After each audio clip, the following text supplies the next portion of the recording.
Hi, friends. Welcome to the Mobile Bev Pros podcast, a podcast dedicated to providing mobile bar professionals with the information they need to succeed. I'm your host and fellow mobile bar owner, Sarah Murphy. Each episode, I'll be bringing you interviews, knowledge, anecdotes, or opinions with the goal of assisting you in building a profitable, sustainable, and scalable mobile bar business that will support the lifestyle you dream of. I'm excited for today's episode, so let's get started. I'm talking today with Dannon Hooks of Tap the Coast down in Pensacola, Florida. How are you today, Dannon? Hey, Sarah. Good to see you. Glad to be here. So good to see you. I've been looking forward to this conversation for a really long time, especially now because I feel like the topic is uber relevant. But before we go into that, I wanted to introduce you as someone who has a history in the nonprofit world and then got out and got into the mobile bar industry. Yes. That's not a common shift, I don't think. I know. I went from raising money for babies and moms to handing out beers. So. Yeah, well, the moms need the beers, I think. I hear you. Yes. You're still serving them, just in a different way. That's right. And non-alcoholic drinks for the kids. So we're good. Yeah. Oh, anything beverage related. So you're not a stranger to event raising. You're not a stranger to event planning, though, because that's what you did when you worked for nonprofits. Right. I was the only staff person in my region. And so it was my job to both be out asking for sponsorships and donations and in-kind support, and also planning large community events. Yeah. So you have a unique insider set of knowledge when it comes to nonprofit events, which is what we're going to talk about today. Because I feel like we get a huge amount of questions around how to handle, how to price, how to not lose your shirt when offering nonprofit mobile bar or bar services. And you're going to help us kind of understand a little bit of what goes on from the nonprofit side, and then some suggestions on how we can support our local nonprofits without completely giving away the house, which I'm excited about. Absolutely. Yes. So let's start with, right before we got on here, you're telling me a little bit about the ask. So let's start there, because I feel like as a mobile bar owner, what I see is basically like, hey, we do all this amazing work and we have an event and we're wondering if you can donate everything. Right. Absolutely. What does everything mean, first of all, right? Right.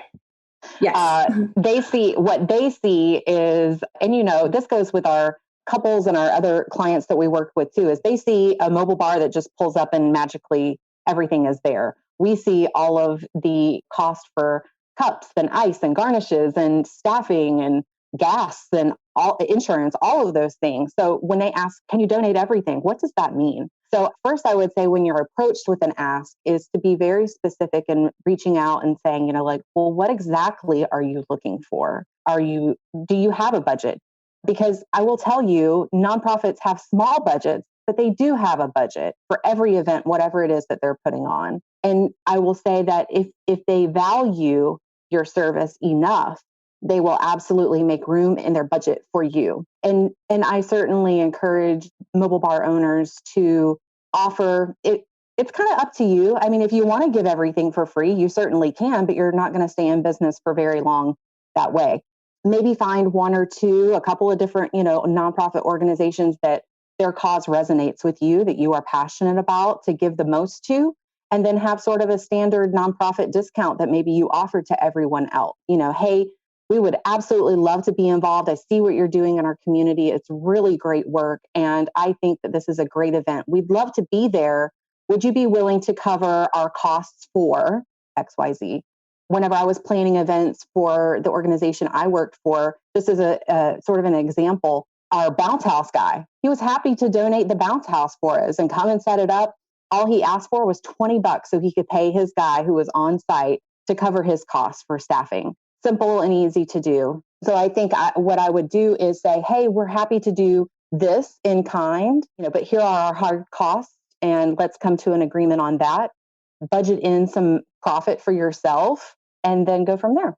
Yeah, I love that. I actually pulled a few things from what you just said as interesting or different ways to kind of approach it, right? So the one thing is maybe set a budget per year and say, this is what I have to donate for Right. nonprofit events. And so maybe it's $1,000, maybe it's twice that or whatever. Back when I was in kind of the corporate side of things, it'd be a percentage of sales. And so if we knew that we were going to do $100,000 and we had a 1% goes back to charity, right? Like that's your budget. And so if once that budget is gone, then it becomes a different conversation. You don't necessarily have to say no, but you can say, well, this is what I can do. Right. Or you can approach it from a position where you just have a standard flat rate discount. So maybe it's, I'm not giving this as an example as like, this is the percentage that you should. I'm just saying, like, if you said 30% off for nonprofits, that's the conversation that you have with people. It's like, yeah, we do nonprofits. We do 30% off our rack rate or whatever. Right. So that could be a second way of handling it. And then a third way would be just to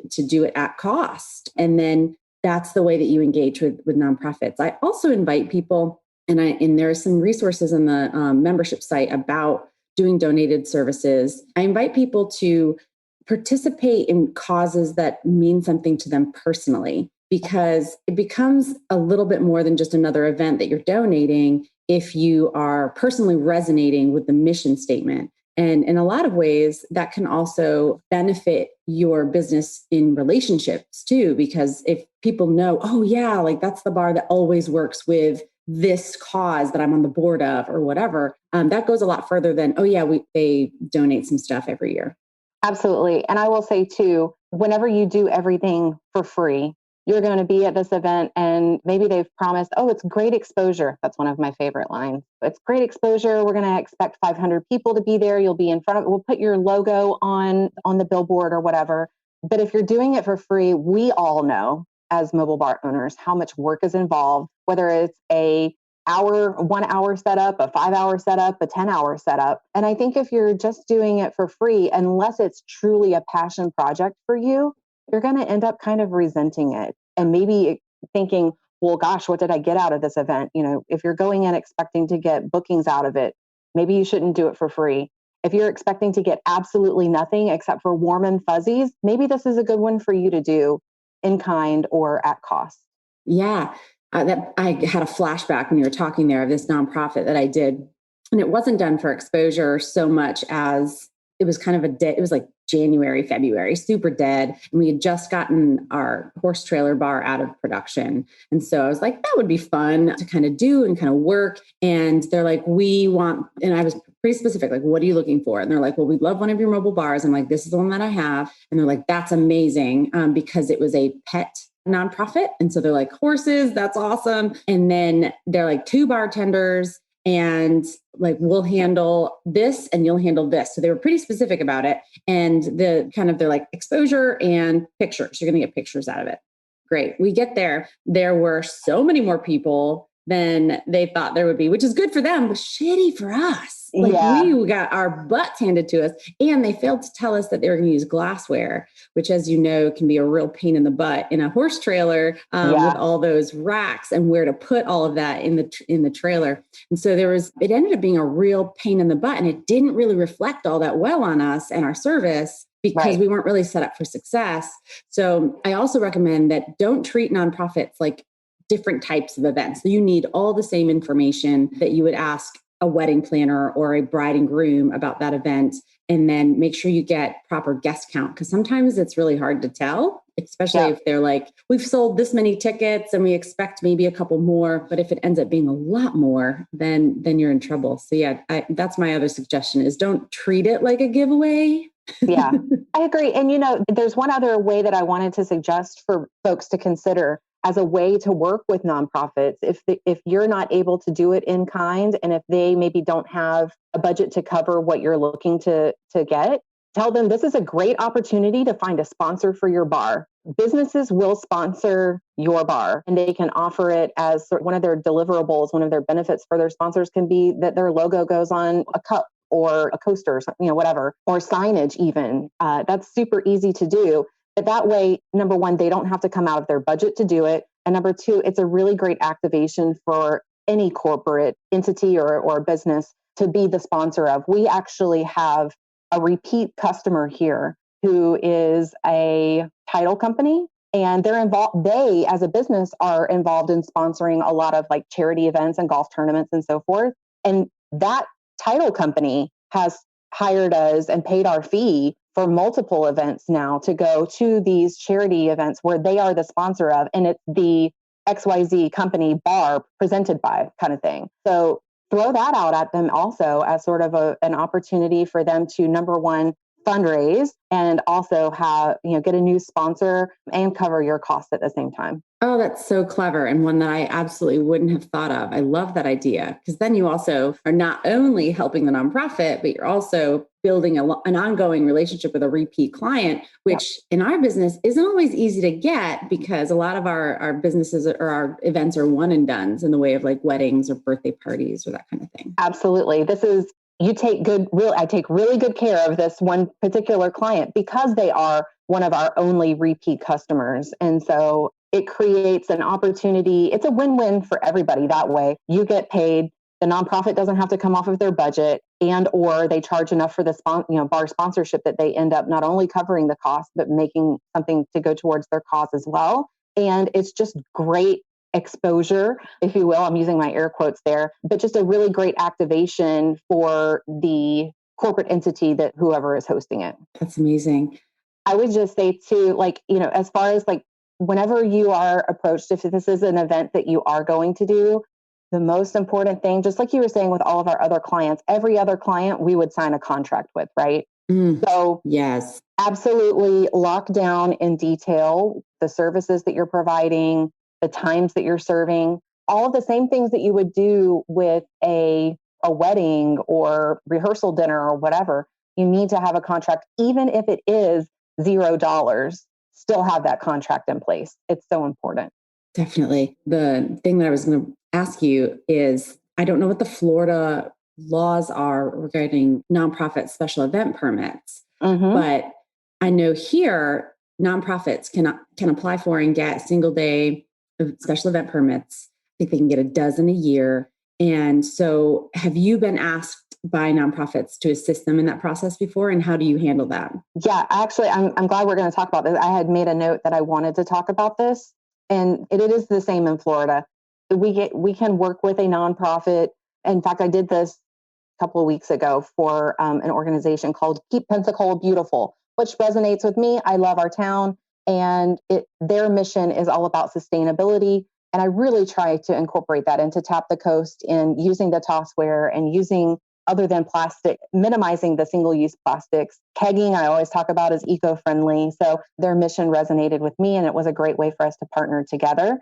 I provided them the special event permit application and kind of, told them, hey, these are the steps. You need to get started at this point. Don't wait until 2 weeks out, because it, has to be signed by all of these different agencies. It's $25 here in Florida for them to apply for that one day. Actually, I think it can go up to 3 days for one permit. But then it enables them as a nonprofit organization to be able to charge for alcoholic drinks at their special event. Now your bar becomes part of your fundraiser. Not only do you have a sponsor who has paid for us to be there, and you don't have to come out of your budget for it, but now you get to charge $5, $6, $7, whatever you want for a beer or a cocktail or whatever. And all of that money is, again, funding your mission. So this is all part of the conversation to have with them whenever they say, can you do everything for free? Well, no, I can't, but here's what I can do for you. I can help you get this permit, which will help you fundraise. Yes, it's the magical yes, but of hospitality, right? Yeah.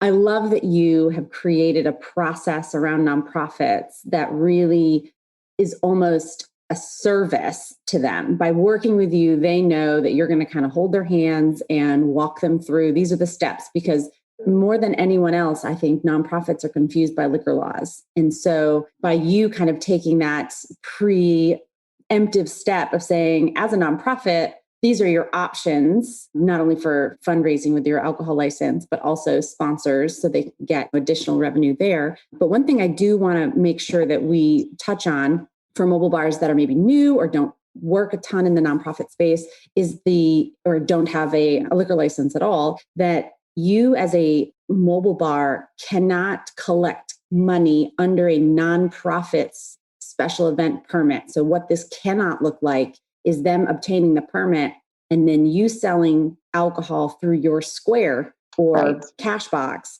and then splitting revenues or doing anything in that way. So what you could do is charge for your services as you would any other event. They will pay you for those services and then they will keep the difference, or they'll issue tickets from their cash box, but you can't process the cash for those sales, even if they have the permit. Absolutely. Yes, that's true. And in Florida, in fact, on the special events permit, it gives very specific information about what you cannot do. Here in Florida, I think you have a certain number of days if we were to collect the money at the event, we have a certain number of days, but then also have to provide a report and be held accountable for 100% of that money that is collected that goes to the nonprofit. So you can absolutely in no way make any money off of those sales. Got it. So in Florida, they're very specific that if you collect $1,000 through your Square or whatever, you then must issue that check for $1,000 to the nonprofit. Now, the nonprofit can pay you separately for your services, but not from the revenue. And I think that's important. And also what we've done the past few times that we've worked with nonprofits, a lot of them are set up now for mobile donations or taking fees. So they've got their own iPad and their own Square, and they set us up in the bar, get it all signed in, and we just ring it in through there. It doesn't need to go through us. I don't need to. It saves me, quite honestly, the step of having to count it out and then write a check and send the report in. I'll just run it through your system. And then at the end of the night, we can see right there how much you guys made off of your bar. And again, going back to just sort of like our benefit that we bring to the table, the most recent event we did with Keep Pensacola Beautiful, as a mobile bar experience, you are bringing something. They saw their revenue from their bar sales increase significantly because it's not that they changed the price of what they were charging for their drinks. It's that people wanted to come back again and again and again because they just love that atmosphere. What we bring to the table and what we bring to the event is so much more than just serving a beer. It really sets the atmosphere for the night or whatever. Yeah, love that. Love that. So anything else related to nonprofits and events that you think that mobile bars should know? I probably will think of something after, probably think of 10 things after we after we hang up. From a nonprofit staff perspective, let's think about that for a moment and sort of what that's looking like these days in the midst of COVID. What we know is that giving is down for nonprofits as a whole. It's really, really difficult as a professional fundraiser to make an ask to someone who their business is struggling. If they're coming to you now, and that's something that you can explain to them if they don't understand it. Hey, my business has taken a huge hit this year from weddings being postponed or what have you. But know that person is asking because it's their job to do that, and that they are probably struggling and trying to hit their goals as well. So if you can find a way, I always think that community involvement looks good for any business. And the more that you can do, of course, to whatever ability you have. But nonprofits are struggling right now. And so if we can help support them and be a part of making their event the best that it can be, given all that's going on, that's pretty special. Yeah, absolutely. Well, this has been lovely, Dannon. I always enjoy my chats with you. And this has been really, really helpful. And I think it's going to be one of the more popular episodes because I know there's a ton of obscurity, or it feels that way for a lot of mobile bars around fundraising and nonprofit bars. And gosh, I just have enjoyed this so much.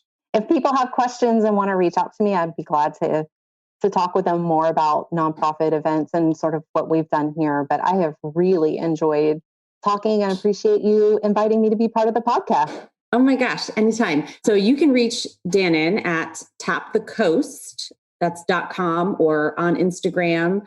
Dannon, if you can send over anything you want me to stick in the little description of the podcast, but otherwise you can find her also very actively in the Mobile Bev Pros Facebook group. Yes. And speaking of Mobile Bev Pros, I know you mentioned it briefly, but just as we were signing off, again, there are resources that you, Sarah, have posted on the membership site that all of these folks can use as a tool for when you do receive a request for donations. Here's how you respond. it's all right there. It's one of the many things that I love about the MVP site. Thank you. I'm also going to make some updates because you have taught me a few things that I think would be really helpful to add to those resources. So you have contributed.